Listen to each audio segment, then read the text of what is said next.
This episode of What's the Story podcast is brought to you by Manscaped, the global leaders in men's below-the-waist grooming. Manscaped offers precision-engineered tools for your family jewels and is now available in USA, Canada, the UK, Australia, New Zealand and the EU. We have an exclusive offer for all of our listeners today. When you head over to manscaped.com, use the code WTSPOD and you'll get 20% off and free shipping. So go on ahead, join the movement and the 2 million men worldwide who already trust Manscaped. Did you know one bloke every hour, every day is diagnosed with testicular cancer?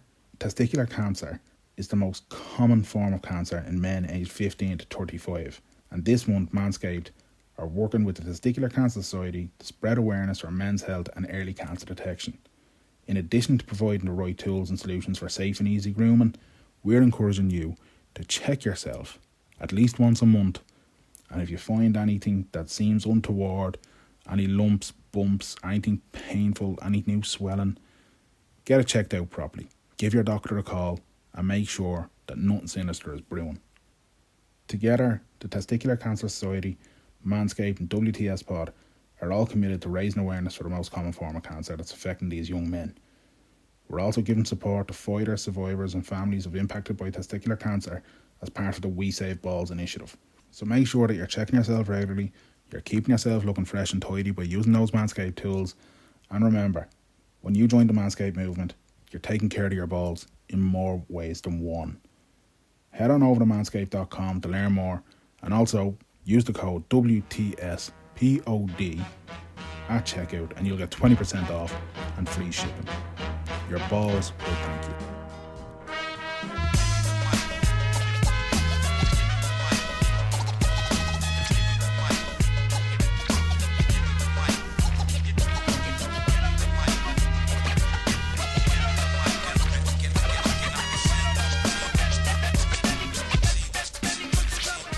Hello everybody and welcome to WTS 236. My name is Danny Murray. And I'm Graham Merrigan. How are you, Danny? I'm absolutely tremendous, Graham. Sunny Friday as we record this. Yeah, gorgeous. The weather's to be good for the weekend. Gorgeous. You know, it's better. It's better when you're in a pandemic when the weather's nice because everyone else is a bit happier. It makes the world. I popped down to the bakery there yesterday. I've gone mad for. There's a bakery down here. It was unbelievable. What's it called? Spit it out, Dan. I can't think of the name of the type of bread I'm getting, Graham, but it's delicious bread anyway. But I love from the bakery. It's really fresh, and I'm like, I'm supporting local and all that kind of thing. So that's good. But your one in the bakery was in flying form. Sweet treats in Portlaoise. For anybody in Portlaoise is listening, although I doubt it because they hate me down here. But anyway, sweet treats, right? And walked in and said, "Can I get me loaf of bread and whatever there?" And I said, "Give us an old cream bun on a rocky road as well." And she even threw in a couple of cake pops because she was in such good form because of the weather. I think rocky roads are very heavy, but they're delicious. Oh, delicious. Absolutely agree. I love a good patisserie. Yeah, I'm with you on that, man. I wouldn't take a rocky road from like a packet, but like one from a bakery kind of thing that they've done that this morning and they've just put it up in batches there. Oh, unreal. Lovely. So yeah, got, Tesco outlets now. Tesco Value Pack are doing Krispy Kremes. Where Tesco are doing Krispy Kremes? Krispy Kremes are the second best donut in all of Ireland. They're sensational. What is the first best donut in all of Ireland? Well, I have to be biased to Ballybrack Bulls sponsor the Roland donut. I'm not biased. I've just sampled the wares and I would agree with you. A sensation in your taste buds. Well, the donuts from the kiosk from the Roland donut on O'Connell Street, the cinnamon, the chocolate, and jam are sensational. One of my lasting Krispy Kremes are phenomenal. Yeah, they are. One of my lasting memories of Dublin City Centre will always be a cold evening and the smell of those donuts as you walk up O'Connell Street. Unbelievable. Oh, you know, Michael has that. Michael Quinlan owns that. daughter Lisa, and I grew up with Lisa. And Michael has had that kiosk since the 70s. Yeah, yeah. I think Dublin City Council have offered to buy it off him so many times, and he won't. Back off, Brussels. Get out. Yeah, I've been here before. Danny, we talked about how gorgeous the weather was. Who are we going to talk to this week on the show? Delighted to say this week we are joined by Virgin Media reporter and journalist, all the way from Australia, but she's obviously in Ireland now because she's on Virgin Media. I don't know why I'm waffling like this, but anyway, Brianna Parkins, how are you? I'm good. Well, I'm looking out at the weather. It looks deceptively sunny, but I know as soon as I get out there, it'll be that sad week Irish sun. I'll have to put 3 jumpers on. So other than the weather, I'm doing okay. Irish sun. How dare you, Brianna? How dare you? How dare you knock our 14 degrees sun? I've never been sunburnt in Ireland. I don't think I ever will be. That is outrageous. I got sunburned looking through a window there earlier this week. Glorious Irish sunshine. How long are you over here now? Was it 3 years? Yeah, it's 3 years. I think I moved October 2018. So yeah, it's been a journey. It's been 3 years. I finally know how the immersion works. So I'm due my citizenship any day now. I actually am a citizen already, but I feel like I need like an official certificate.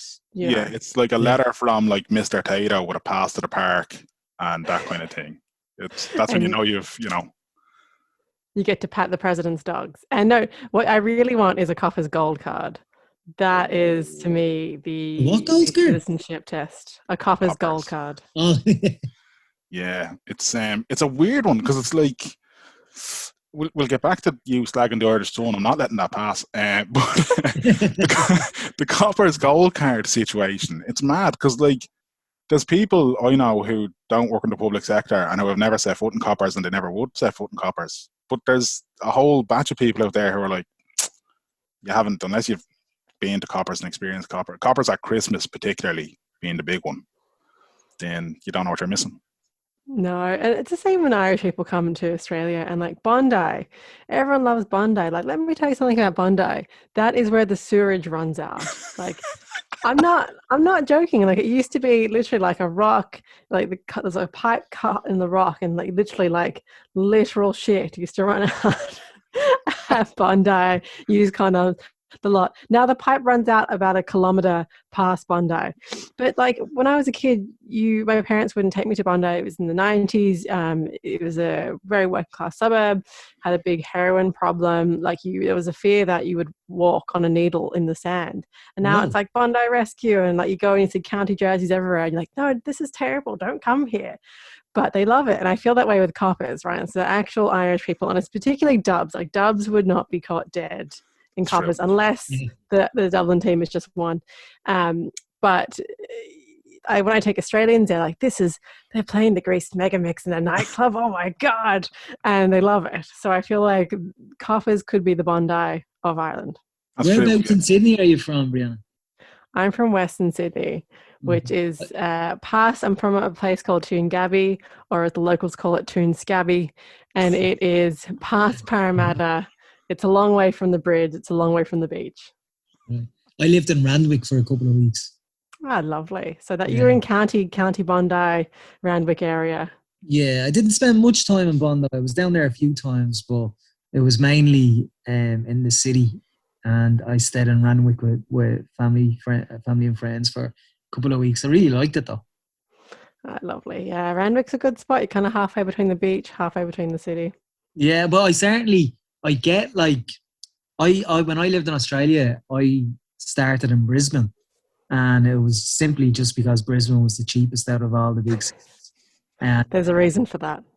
Oh yeah, spoken like a true Aussie here.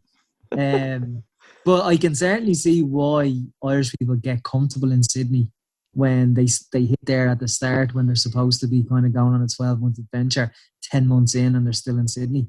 I can see how that happens. Like, yeah, it's a great spot. I mean, it's really expensive to live in. I can't really, like, Melbourne is the more livable city, but we won't give that to them, right? I won't admit that Melbourne is the better city. Sydney, like, if you just enjoy being frustrated and all the time by public transport and traffic and paying through the nose for rent, like, it's a great place to live.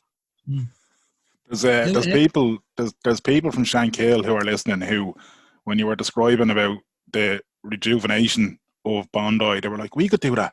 We could move the sewage plant in Shankill up the road and our beach could be fixed. And so there you go, lads. There's planning to be done. Just use Bondi as your roadmap. Yeah. You just need to get like shirtless men to make a show about rescuing people there. And in a 14-degree sun. Rescue. In glorious 14-degree sun, Graham. It's mad. Like, I've never been to Australia because I'm a firm believer that everything in Australia wants to kill you. And stonefish... Stonefish terrify me. I don't understand why that's a thing. What like nature makes something look like a stone, you stand on it and you die. I don't understand why nature needed to do that to us. Like, you know what I mean? Just for the crack. Do you know? For the crack. Yeah, stonefish, and then I'll never go to Asia either because there's giant hornets over there that, quite frankly, are the stuff of nightmares. You just stay in Ireland, Danny. You just stay in leash. No, I'll get out of leash, to be honest with you. I feel like I've been punished by being put in leash. I mean, I'm not in the prison. I probably need to clarify that for you, Brianna. I'm not in Midlands prison. This has gone very weird very early, hasn't it? Brianna, how have you found reporting in lockdown? I've watched a couple of your features on Ireland AM over the last couple of months that have been very good, but they've kind of been like, you know, the different element of the story. You're out visiting the publicans, you're out visiting the school teachers, you know, they've been really, really good. How have you found it? Oh, thanks. It's good to know someone's watching. Sometimes I worry that it's just sort of people in hospital, nursing homes who can't change the channel who watch me sometimes. Because a lot of doctors are like, oh, I saw you on Ireland AM, because they do play it a lot in hospital. So it's good to know that people are tuning in. It's been different. It's been a challenge. Not gonna lie. It's had to change fundamentally the whole way we work. Whereas before, I would do like a nice sit-down interview with someone about something really deeply emotional at their kitchen table in their own space, feeling very comfortable and very private. Now we're doing that outside in public spaces. And I always feel like an incredible amount of responsibility when we're interviewing someone, especially when we're going to hospitals to interview consultants, anyone who's sort of public facing, that we're not making their job more riskier by being there and not getting in the way. So we're doing stuff like we don't share microphones. I don't travel with the crew anymore. I get my own taxi on my own way in. Everything is sanitized, everything is wiped down. But now, 12 months on, I've kind of gotten into the swing of things, and you kind of just, it becomes a habit. And I don't think, even now, I look back and I was like, oh God, I was standing so close to that person with a microphone. Like, that was really gross. Never again. And we were sharing that. And like, when you talk, like spit, like does end up on a microphone. Like, we were passing it back and forward. That's disgusting. So I think it might change the way we work from now on. I was just about to say, do you think long term it's going to change it? Like, not just in terms of those bits, but also in terms of like, has there been a shift in like the public reaction to talking to you as a member of the media? Yeah, I mean, we do always get this. There's been a bit of backlash, of course, with coronavirus and people calling it, you know, fake news, fake COVID. And, you know, when I was in the street, I was interviewing this woman. She was a Debenhams worker. She lost her job at 20 years via email. She's in her 40s. She's not sure what she's going to do in this really emotional interview on the street. She's out there protesting every day in the dock there on Henry Street. And this woman just ran up to us and was like, fake news. And I was like, oh, you can yell at me. Like, if I'm out there doing a stand-up down the camera looking like an idiot, yell at me all you want because I'm used to it. But please don't come up and yell fake news while this woman is giving a recount of like probably the worst time of her life. Do you know? Yeah. 20 years service in Debenhams, no redundancy, and someone's shouting to her fake news. Yeah. Fake news. And it's interesting because, you know, when people see the camera and the microphone, it's just a beacon of everyone just wanting to come up to you and give out about things that are annoying them. Which is kind of a privilege in a way. I'm like, right, did I make that person's day better by letting them yell at me about the government for 2 minutes? Maybe. Like, if that's a service I can provide, like, that's okay by me. But there is this kind of understanding of, the media is pushing this and all the media want to do is talk about coronavirus. and they're getting money from Bill Gates. Like, I'm still waiting on my Bill Gates money. Bill, I'm waiting. I've got my Revolut open. That's it. Like, I think it's mad because like lads that we would know and people that we'd have grown up with and everything that you think kind of have a bit of cop on in them. You see them posting on Instagram or whatever, and it's stuff like, it's a 5G conspiracy. And I'm like, you can't count the 5, man. What is this? Where did you get that information from? Like, so I can only imagine what you're getting in the street kind of thing. It's people in your own family as well. And what I say, and like, I come from a very working class background. I'm the first person in my family to finish high school, never mind go to uni.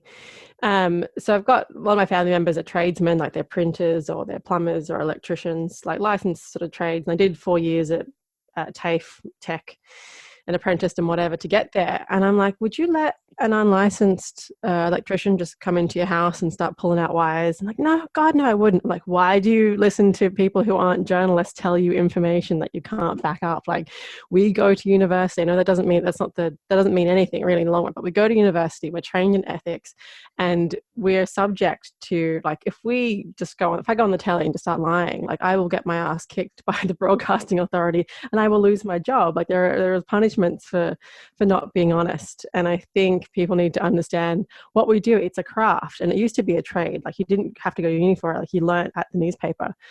And we need to treat journalism like we would any other trade and respect that professionals are doing it. And if it's not coming from an official source, we need to really, really question why.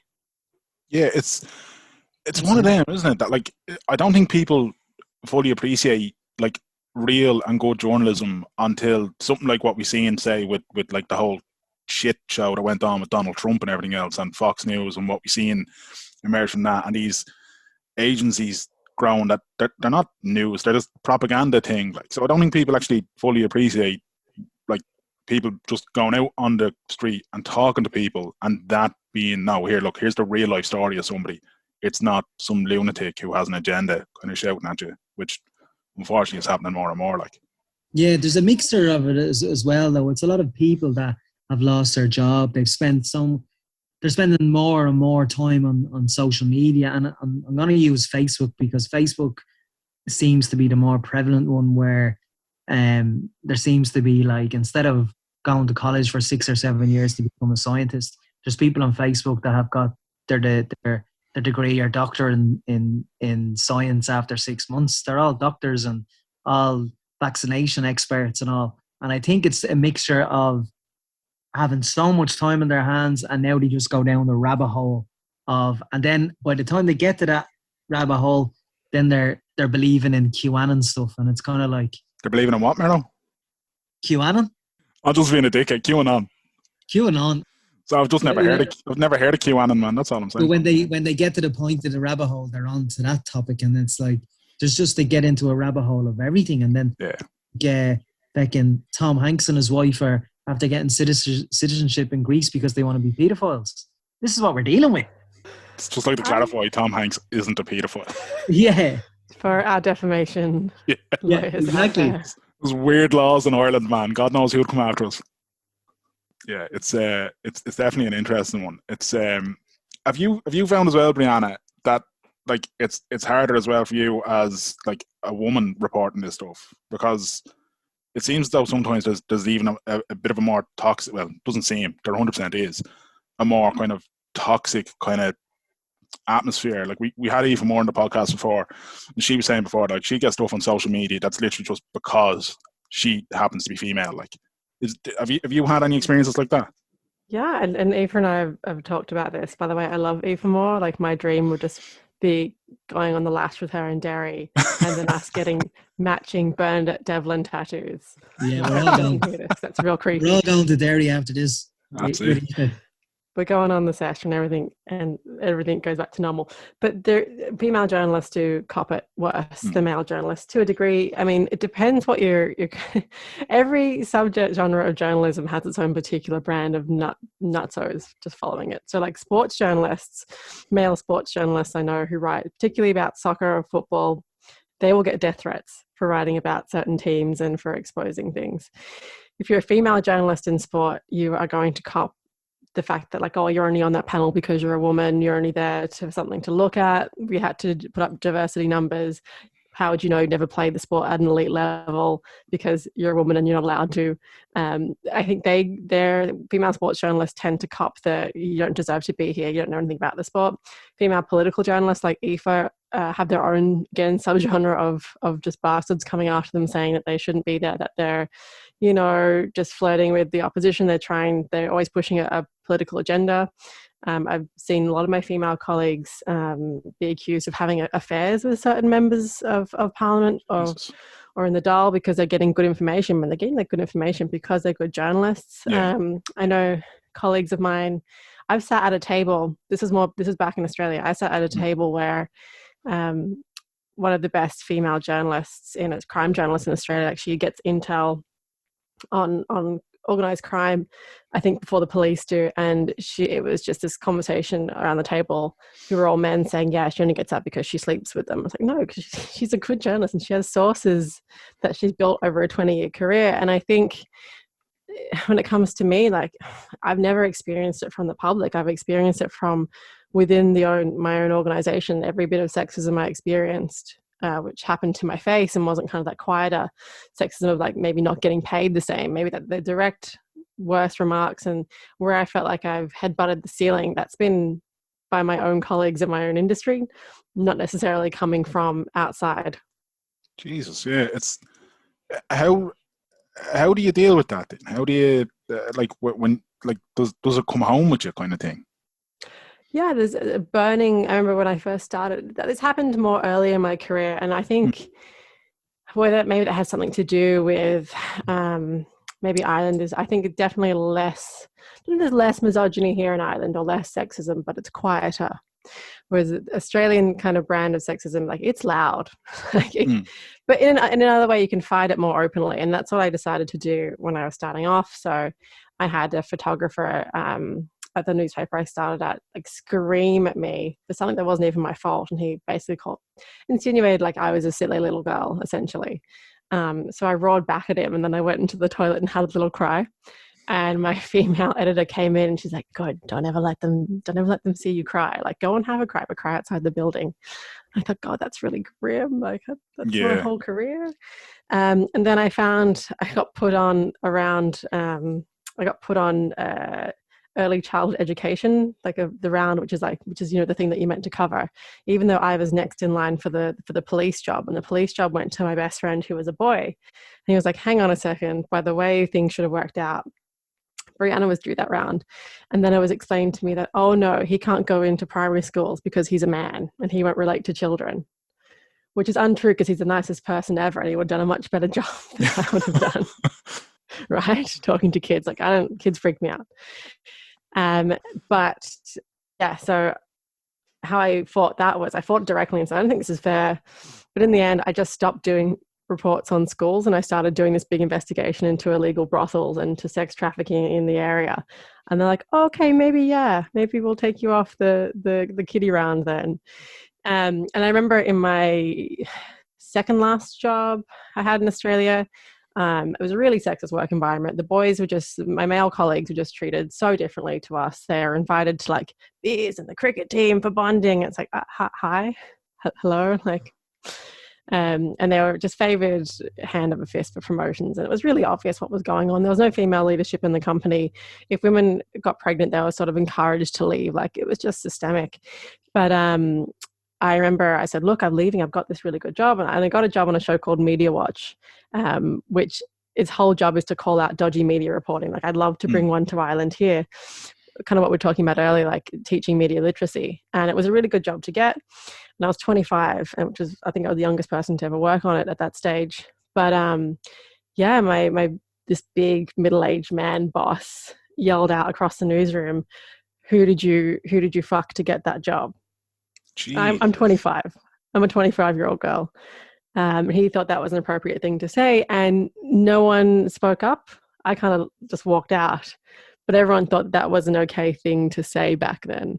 And that was like, what, 2016? That's not that long ago. Jesus, yeah. It's mad. Like, it's, I don't, and the worst part, because like, I think all everyone knows at least one person who has that reaction in them. Do you know what I mean? And it's that whole thing of when it comes out, when that sort of reaction to something comes out, or when that comment is made. It's the same, even like having chats with people in work, or having chats with people in whatever, and you might be talking about something that happened in politics, and it'll be a female politician, and the reaction is always stronger and more vicious towards a female politician than when it's a bloke that they're talking about, kind of thing. So I think, like, just, yeah, that shit needs to be called out more. I think as well in Australia, Brianna, it would be fair to say that the Aussies kind of, they don't think before they speak. I think they definitely, yeah. Yeah, I think you're right. I don't know if they don't think, but there's definitely a sense of openness and honesty. But yeah, I thought the same. I was like, okay, maybe they're just like dumb men. I was like, no, they know what they're about. And that's not to say, like, to be honest, I've had great male bosses who've been really supportive, and I've had some not so nice female bosses who kind of foster the sexism. And we talk about women who pull the ladder up behind them. So I want to make it really clear that when we talk about sexism in the workplace, it isn't just awful men, you know, trying to put their hands up your skirt. It's sometimes female colleagues who, again, had that internalized misogyny and who don't want women coming up through the ranks behind them. Yeah. I remember, just a little anecdote, I've told Danny this a few times, but I remember when I started out in Brisbane and we were making our way down to Sydney, but I remember like going to pubs after work. I worked on Suncor, and you'd go to a pub after work on a Friday, and they would, like, haven't even exchanged names with these kind of strangers, so to speak, and they'd be straight up saying, why are you in a wheelchair? And kind of going, I don't even know you. I said, rude. Maybe this is just a Queensland thing and change when we get out of Queensland. But it was all over Australia before you even exchange pleasantries or saying hello or, so what happened? Why are you in the chair? It's like, how the fuck is that relevant? It's just the openness they have, and they just kind of, it can be wrong and it can be uncomfortable a lot of the time. Yeah, and I'm sorry you experienced that, and you know, it's probably ableist to me to go, you know, I have never experienced that because I don't deal with that, but yeah, there is this kind of just like, well, what's wrong with you? And you're like, it's a really kind of a messed up question to ask, but when you kind of start talking to them, like, you know, there's been, you know, my family has Indigenous members of my family, and there is a sense of just like, well, what's the deal with them, you know? And it's a pure curiosity. It's not even meaning to be rude, but there is a sense of just like, well, I'm thinking it, so I'm saying it. Do you know? Yeah, exactly. Yeah, I'm saying what I'm thinking, and I don't care about him. I actually miss honesty, and again, I come from the privilege of like not having people ask me extremely rude questions all the time. But I miss about Australia, the directness of Australians. Like, you know, within 10 minutes if someone doesn't like you, like they'll just be like, I don't like you, and walk away. Whereas in Ireland, it's like, you'll be talking to them like for 3 hours, they'll be buying you beers, and then, you know, when you turn around, it's like, oh my God, you won, Jesus Christ. And like, you never know where you stand with Irish people. They live in permanent paranoia. Yeah, there's that whole thing of like every time they pick up their phone, they're like, that's the fake text telling there's a family emergency they need to leave for. You know. We'll be right back to our guest, but first we got to take a quick word from our sponsors, Manscaped. Now, we already know that Manscaped are the global leaders in men's below-the-waist grooming. And we already know that they offer the precision-engineered tools for your family jewels. We're part of the 2 million men worldwide who are already trusting Manscaped, and our town halls have been immaculate for quite some time. But what I'm really here to say today, and what I'm really happy with, is to work with a company that's doing so much to help support something like the Testicular Cancer Society and to help spread awareness for men's health and early cancer detection. Testicular Cancer Society and Manscaped are committed to raising awareness for the most common form of cancer in men ages 15 to 35 with their We Save Balls initiative. So when you're down there and you're giving yourself your trim using your Manscaped products such as the Lawnmower 3.0 or Crop Preserver or Crop Reviver, give yourself a check for any lumps, any bumps, any swelling or any pain. If something seems unusual, get it checked out. Manscaped recommend checking yourself once a month. So make sure you're doing it, lads. And if anything is sinister, if anything's there, catching it early is really important. Check yourself regularly and make sure that you're not only keeping yourself neat and tidy, but you're keeping yourself safe too. Head on over to manscaped.com to learn more. And remember, when you use the code WTSPOD at checkout, you'll get 20% off and free shipping. Now, back to our guest. You missed that in Australia. Do you miss Tim Tams as well? You can get them here. You can. Fallon and Get them here. Burn will charge you through the nose for them, but you can get them here. Yeah, Where can you get them here? there's several websites as well that have popped up lately that are quite reliable. I've been getting Top Decks. I'm not Tim Tams, I could take or leave, but a Top Deck, oof, Tim Tams are sensational. they're grand. Like, I mean, mint Tim Tams. Have some in the fridge. Oh, now this is right. So this is something that gets frequent arguments, right? Chocolate in the fridge. I'm a firm believer in it. I'm like, absolutely. Yes. Where else you keep your chocolate? Like, Mero, where do you fall on this?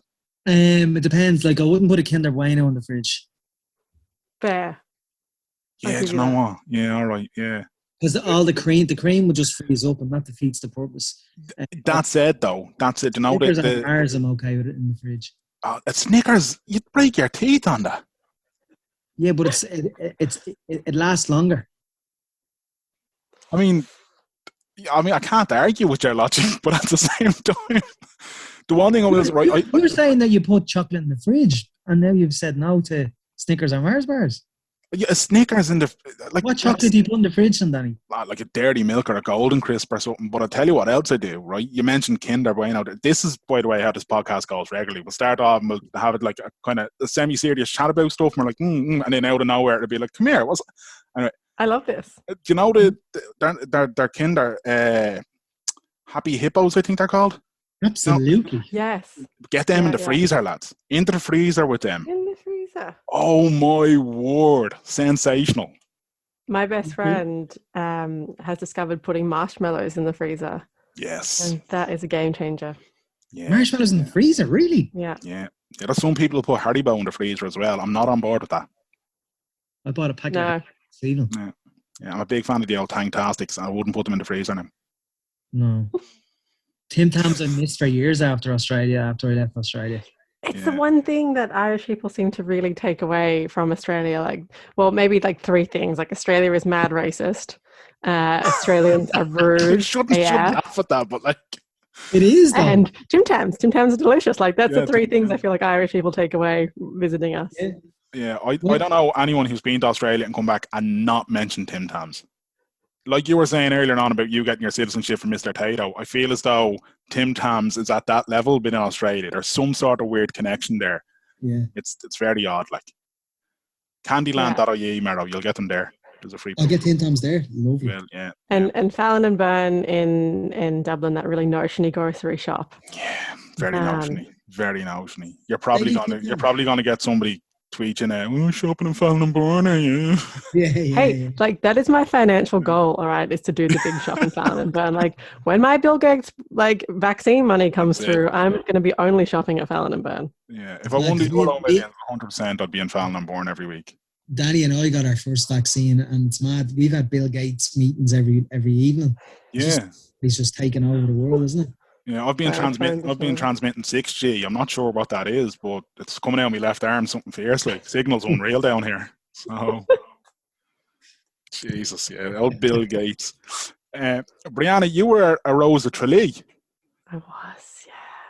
I was the Sydney Rose. Some people get confused and like, oh, you won. I was like, no, I gave out about abortion. I'm that one. Oh, yeah. Yes. Oh, yes. I remember now. Yeah, the people of Tralee, the elder generation, they were looking bewildered and puzzled as you kind of said, hang on a second, lads, something we need to talk about here. I'll do my poem in a second kind of thing. But right, they banned poems my year. I was raging because I had no talent. I'm talentless. And they're like, no poems this year. I was like, that's all I had. Rhyming land with grand. That's all I had. I'd have voted for that. So tell us about that. How did you qualify for it? Well, so I went into the Sydney thing, right, which is the Sydney competition. And I'm a member of the Sydney Rose Committee. I'm just in the Dublin branch. There's a couple of us here. And I had moved back to Sydney after spending a couple of years at my university town, Wollongong, and I didn't have a lot of female friends. Also, my granny was like, oh, Rose of Tralee, it'd be nice if one of my granddaughters went and did it. And then my older cousins went and had babies and got married, which made them ineligible. So it was all left to Muggins here. And I thought, yeah, you know what? And it was like $3,000 prize money. And which we had to, I ended up, you have to spend on clothes really to do all the dresses and the goonas and the fascinators. And you got a trip to Ireland. And I thought, great. Like, worst case scenario, I don't win and I make some friends. And best case scenario, I get to go back to Ireland and take my granny with me and we'll make it a whole thing. Because she hadn't been back in like 10 years at that stage. So I was like, great, I'm taking everyone home. Fantastic. Went in, and the process is very different. In the Sydney, and like I should point out, there's a reason why Sydney has never won the Rose of Tralee, right? We've been in it 56 years. We're one of the oldest international centres. We're one of the kind of best in terms of finances as well, because we always get sponsors, because people love coming to the balls. The balls are basically like the Sydney Irish catch-up sesh of the year. Like, they're great. If you're ever in Sydney, buy a ticket. And so it's basically decided you don't know who the judges are, so you go to the events. You just go to pubs, essentially. One's like a pub night, and you don't know who is the judge. So they're basically judging if you're a good crack, if you can talk to anyone, if you can and make people feel comfortable. Then you like do like a cocktail night where you give a speech, 10-minute speech about yourself, and then you have like a long day of interviews, and it's like a job interview. It's like a group interview. You're asked about world events like Miss Congeniality. Then you're sat in an individual panel, and then the ball comes, and then they pick the winner, right? So the ball came round. My mom is just like, you won't win now. Like, you're just not going to win. But we're really proud of you. And I was the least Irish in the sense that I had one Australian parent, and I sounded like this. And I didn't play like. One girl played the harp, like, game over. Yeah, see, that's the equivalent of like performance-enhancing drugs, though. See, that's PEDs. That's what that is. So unfair. So they're like, so I'm like, great, I can just relax now. I'm gonna drink my wine. This girl Aoife is gonna win because she sang Grace and it was beautiful and everyone cried. Anyway, so they call out my name, but the judge, the compere of the night, Eamon, he actually imports Tatoes into Australia. Like, he's done really well for himself. He is the Mr. Tato of Australia. He has a really thick Tyrone accent. So Brianna Parkins didn't come out as Brianna Parkins. It was Brianna Parkins. And like, no one knew. My own family were like, oh, it's me. Oh shit. And my mom was just like mouthing like, what the fuck? It was a huge shock to everyone. Like, my mum literally, she went up to the judges afterwards and she's like, but why did she win? Why? I don't, like, thinking it was like a cruel prank or something. And they announced the real winner later. So that was it. And then I went off to Tralee 4 months later, and it was just one of the weirdest experiences of my life. But I'm so glad I did it. Yeah, it always experiences of your life. It was so weird. Like, I don't know what I was expecting. So I didn't really have an idea. I mean, I'd watched like bits of the Rose of Tralee on YouTube and stuff. So I got like a small sense of like, okay, but the stage part is only one tiny, tiny little minuscule bit of the thing. So you're basically put on a bus and you go to all these events like for 8 hours a day, and you've got to be in like full hair and makeup. It's like going to the races for 2 weeks in a row, essentially. It's exhausting, I'd say.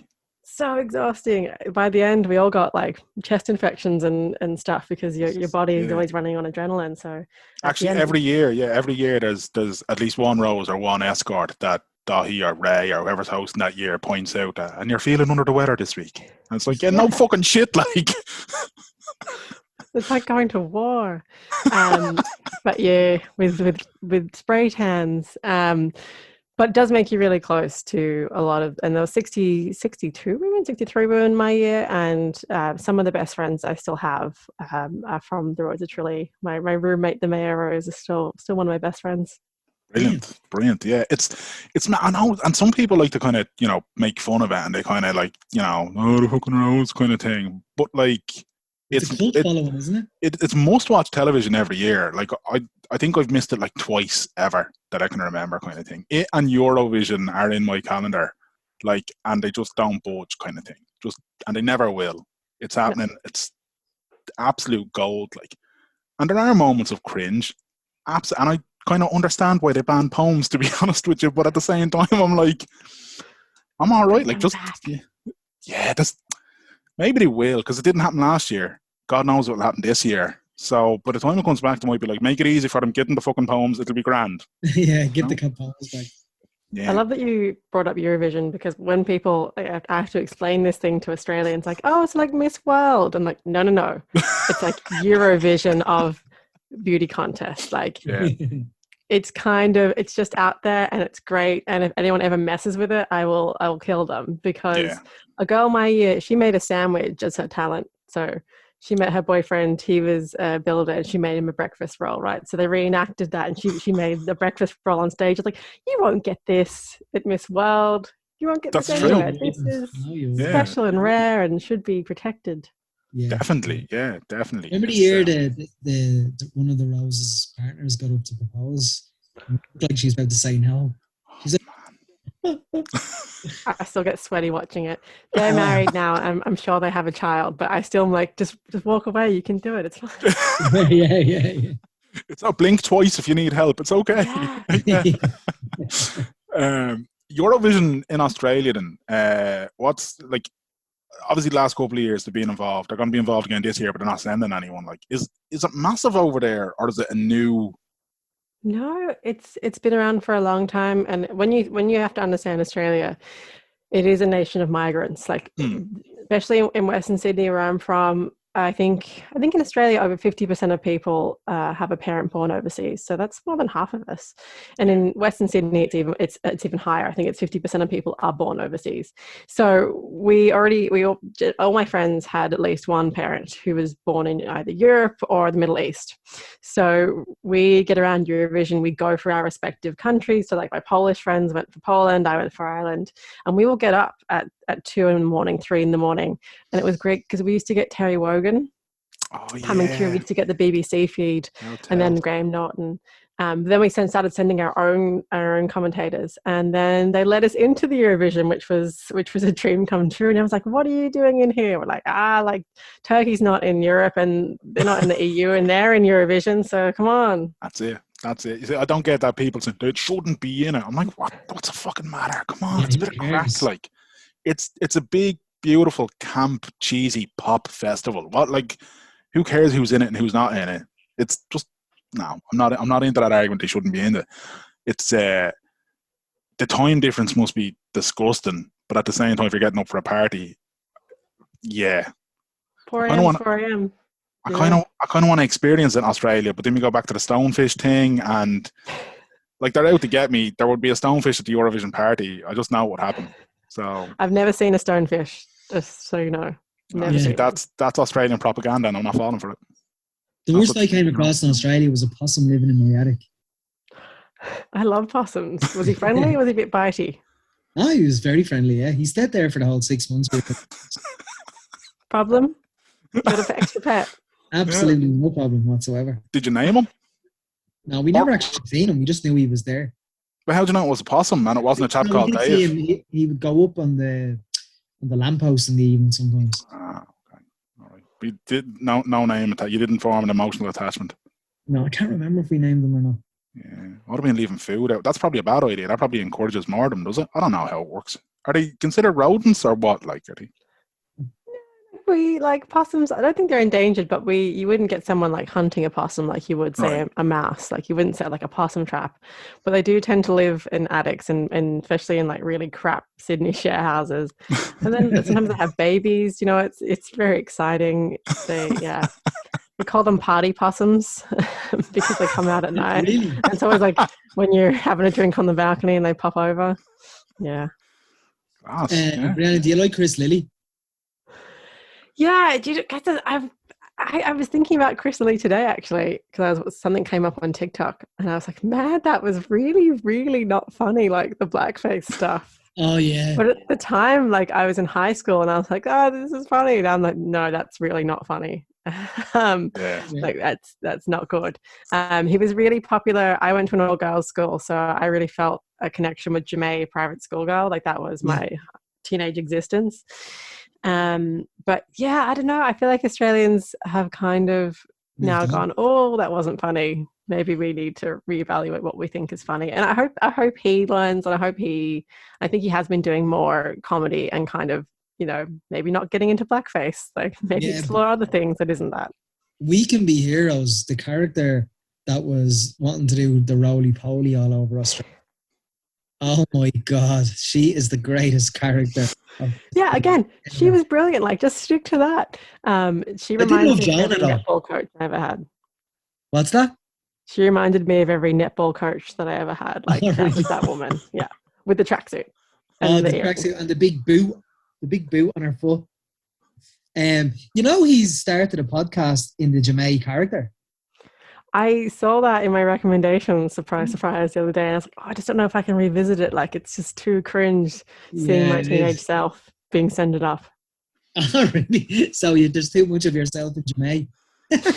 Not too much of myself, but just that whole era of like, so random. Like, that was my school existence. You know, that was the girls I went to school with. Like, oh, no, cannot go back. I love the Angry Boys as well, the twins. Yeah. So good. And the damn surfing. I think he's brilliant. I do agree with you though, the rapper and stuff. I didn't even find the rapper funny. No, you're like, that's like, just maybe not do this. Or like the how he just turned himself into an Asian woman. You're like, that's really like, don't do the voice. Don't. He did. They already think we're racist, Chris, and you're not helping. Like, you're not helping the Australians are racist stuff. Like He did the series for Netflix, and I don't think it was that great. Yeah, I think he kind of jumped the shark there. But look, I hope he finds his way back. I'm delighted he's doing podcasts as Jemay. Unproblematic, work away. Yeah. And you mentioned earlier going about missing home or whatever. Have you had the chance to go back since you moved to Ireland, or? Yeah, so I would have gone back probably once or at least twice. I tried to go back twice a year. And so I've been home twice, I think, since. Yeah, that makes sense. I've been home twice, and I was due to go home last Christmas, but obviously with hotel quarantine, that is just not going to happen because it costs me 3,000, so 2,000 euros to quarantine at home. And of course, a lot of airlines stopped flying to Australia because of the caps. So to kind of guarantee a spot, because they're only letting in, I think, 5,000 people into the country every week. That's how many spaces are in hotel quarantine. So I was looking at, is it going to cost me like 8,000 euros to get home for 2 weeks? And then that's my whole annual leave gone, really, is sitting in a hotel in Australia. Yeah. And it's a really tough decision. I've got two grandfathers who are ill. And, you know, sorry to hear that. That's okay. They're doing okay. But it's always the fear of like, will I get home if something happens and they go to hospital? I'm 2 weeks from getting home, best case scenario. So you do live with that in the back of your head of, you know, that's really, if I hope I will get to see them again. That's my biggest, just as long as I get home once before I see them, I'll be happy. Yeah. And I wanted to thank you for your GameStop explainer, because I hadn't a fucking breeze going on. I was like, what is this going on? How has this happened? And the Davy stockbroker explanation as well. Yeah, they were brilliant. Like, thanks. Thank you for them. They kind of went viral. You went viral with all that. Yeah, accidentally. Like, I still don't really understand TikTok. And one of the videos got like 1.2 million views.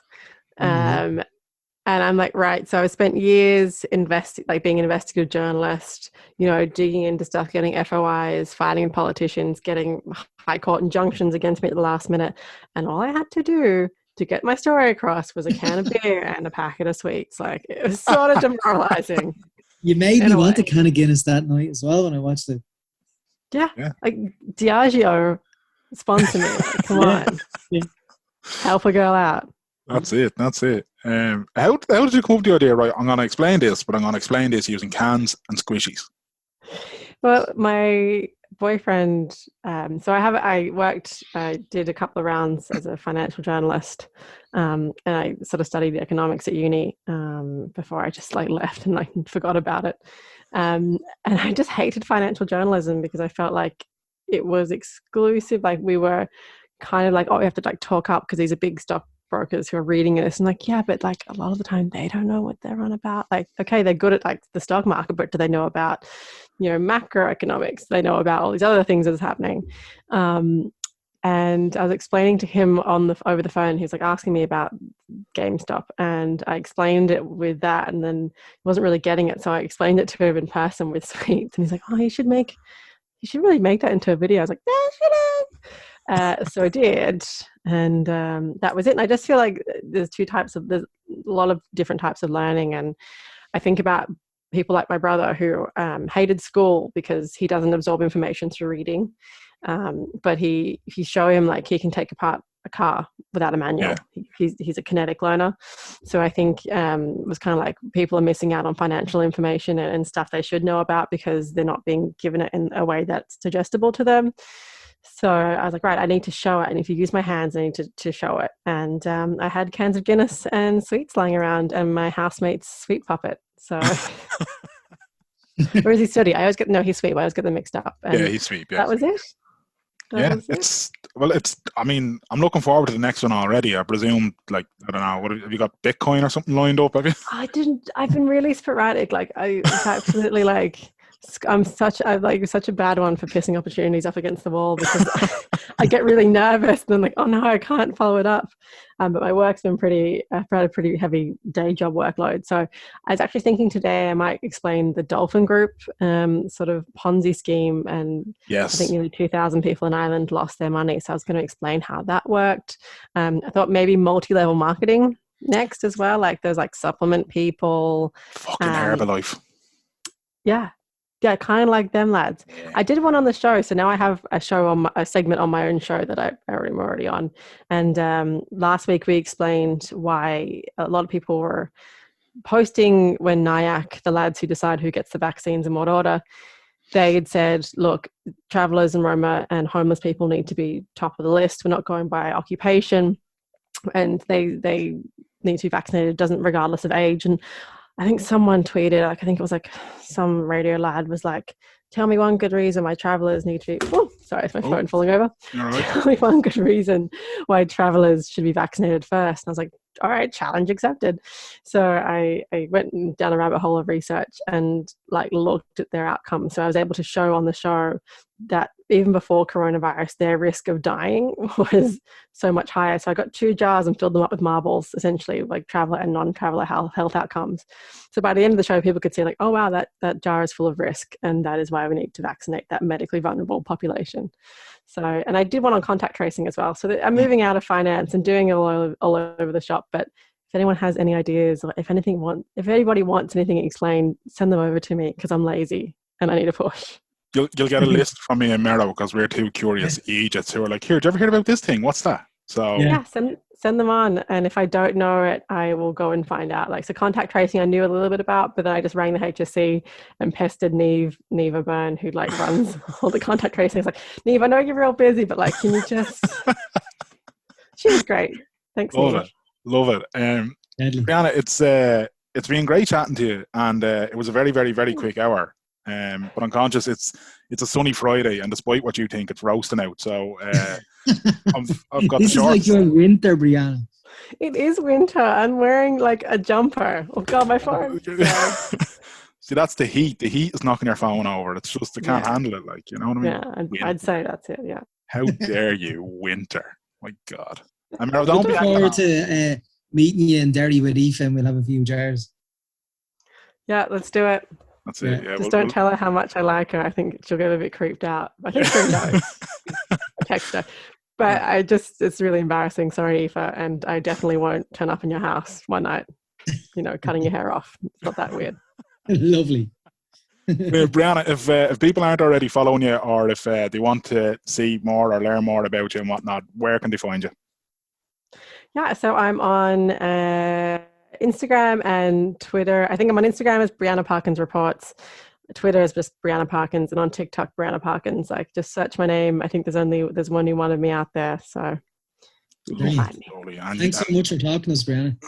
Really, really Thanks appreciate for having me. It's been a blast. It's really nice being asked. Thank you. Yeah. No, thank you so much, Brianna Parkins. Keep up the great pleasure. work.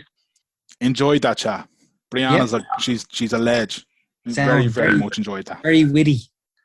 Very laid back, very just cool, casual customer. And as we were talking to her about the explanations she's done in recent months over those big complicated stories. It's been excellent, yeah. Absolutely brilliant. Yeah. So more power to her. I hope to see a lot more of her on the news box and on the televisual. Absolutely. I would watch. I start work at 7, so I always put on the telly every morning, and I'd see her most mornings on Ireland AM with her pieces. So I like Ireland AM. I like Simon Delaney. Yeah, that's fair enough. If I have the TV on of the morning, Ireland AM is on. I wouldn't have it on every morning, but if the TV is on in the morning, it's Ireland AM for me. Yeah. Anyways, Dan, how can they listen to Brianna and all our other previous guests? A very, very great question, Graham. I'm glad you asked. They can simply go to WTSpod.com, or you can go to Spotify, you can go to iTunes, Apple Podcasts, all those podcasty places like Stitcher, and what's the other one that you listen to? Do you listen to it on a cast or one of those ones? Podcast Republic, that's it. Yeah, there's so many of them out there, lads. You are spoiled for choice. You can even get Alexa. You can tell Alexa, turn on the lads there, and she'll do it. And it's a great, great world we're living in that technology has enabled to do that, thanks to Bill Gates and his 5G in the arm. I have 10G. Fuck you. And of course, if you want to follow Graham Merrigan and his 10G, you can get him on Instagram and you can get him on Twitter at MerriganMania. And if you want to follow Danny and his 6G, he's at Danjo Murray on Instagram and Danjo Murray at Twitter. He's very quiet these days, so maybe at the weekend he'll be a bit more active on the old Twitter machine. I hope to be. I've been very, very busy, Graham. Very busy at work, but also my esports career, Graham. Oh, okay. Starting to ramp up and starting to take it more serious now. You know what I mean? Well, maybe we'll talk about that next week. We will, yeah. League of Ireland F1 on YouTube, lads. I'm telling you now, something big is coming there. Actually, also, sorry, I did promise a friend of the show, Noel Maher. He runs a business called Digital Motorsport Ireland. So if anyone out there is into their racing simulators and racing games and all that kind of stuff, give Noel a shout. Digital Motorsport Ireland. He'll hook you up. It's a gent. Lovely. Until next time. Clear eyes. Full hearts. Can't lose. Too sweet.